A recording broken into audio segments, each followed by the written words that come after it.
स्थापनेपासून 35 वर्ष लातूर जिल्हा परिषदेवर काँग्रेसची सत्ता आहे। मात्र विलासरावांच्या मृत्यूनंतर यावेळी काँग्रेससाठी सत्ता राखण्यासाठी मोठी कसरत करावी लागते।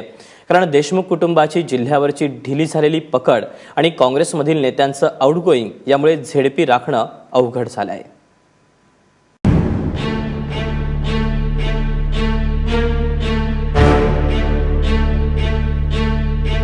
गेली 35 वर्ष लातूरचे राजकारण देशमुखांच्या गढीवरून सुरू आहे। विलासरावांचा सरपंच ते मुख्यमंत्री पदापर्यंतचा प्रवासही याच बाभळ गावातून झाला।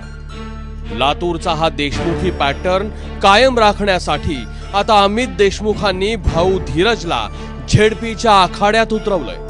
त्यामुळे पुढच्या वेळी धीरज लातूर ग्रामीणचे उमेदवार असतील।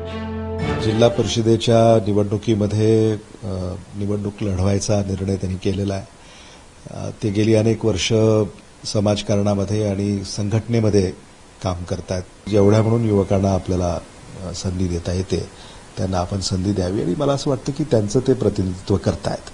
जो चांगलं काम करेल त्याला लोक प्राधान्य देतात आणि ते परत परत निवडून येतात आणि त्याच्या माध्यमातून त्यांचं चांगलं कार्य असतं आणि त्यांचा केलेला विकास त्यांच्या कामाची पावती घेऊनच लोक त्याच्यातून पुढे येतात। आणि त्याच पद्धतीनं प्रत्येक वेळेस मला लोकांच्या समोर जाऊन त्यांचं मत घ्यायचंय आणि लोक निवडून देतील।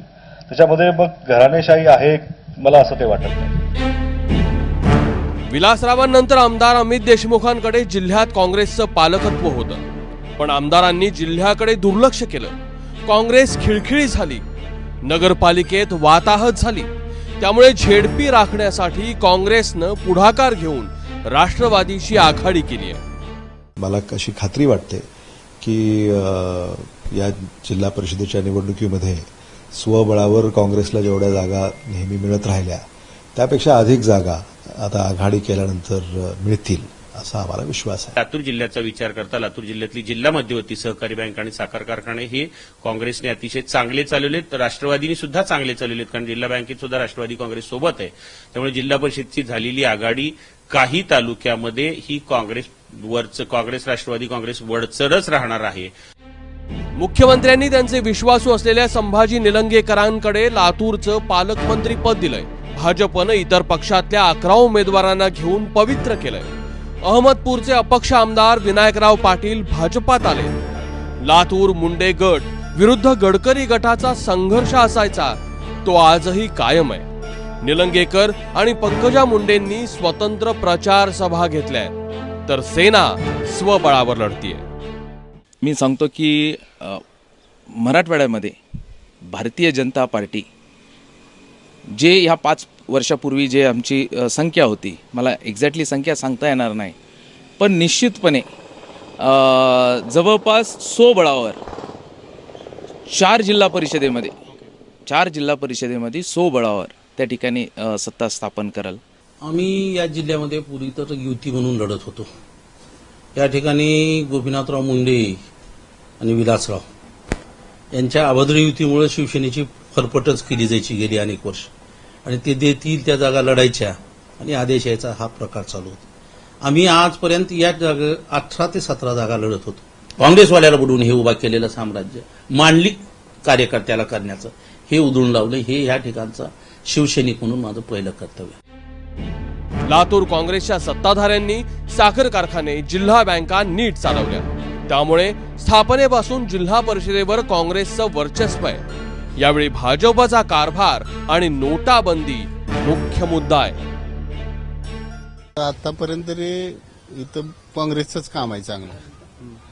ऊस कारखाने, बँकेचं काम, डीसीसी बँकेचं काम चांगलं आहे, त्याच्यामुळे संपर्क इथं काँग्रेसच्या लोकांचा जास्त आहे। नोटाबंदीमुळे शेतकरी, मजूर, आपल्या ज्या भगिनी आहेत किंवा आई वडील यांनी जे पैसे गोळा केले, समजा ते पैसे काढायचे किती, 2.5 लाख दाखवायचे कसे, 2.5 लाखाच्या वरची रक्कम कशी, 20 वर्षाखालचा पैसा आईने जमा केलेला आहे। काँग्रेस पक्षाला बहुमताने विजय होईल। गोपीनाथ मुंडे आणि विलासरावांच्या मैत्रीमुळे लातूरात भाजपची परिस्थिती सुधारत नव्हती। यावेळी मात्र चित्र वेगळं आहे। एक हाती भाजपला सत्ता येईल असं लगेच म्हणता येईल अशी स्थिती आता तरी नाही।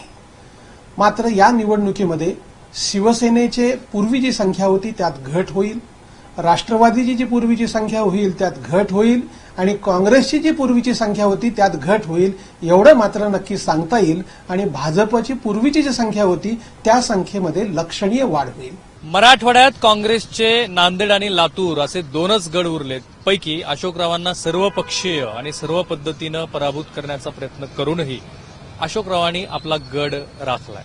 विलासरावांच्या नंतर लातूरची ज्यांच्यावरती जबाबदारी होती ते मुंबईत जास्त आणि लातूरमध्ये फार कमी राहत असल्यामुळे काँग्रेसच्या पक्ष बांधणीला घरघर लागली.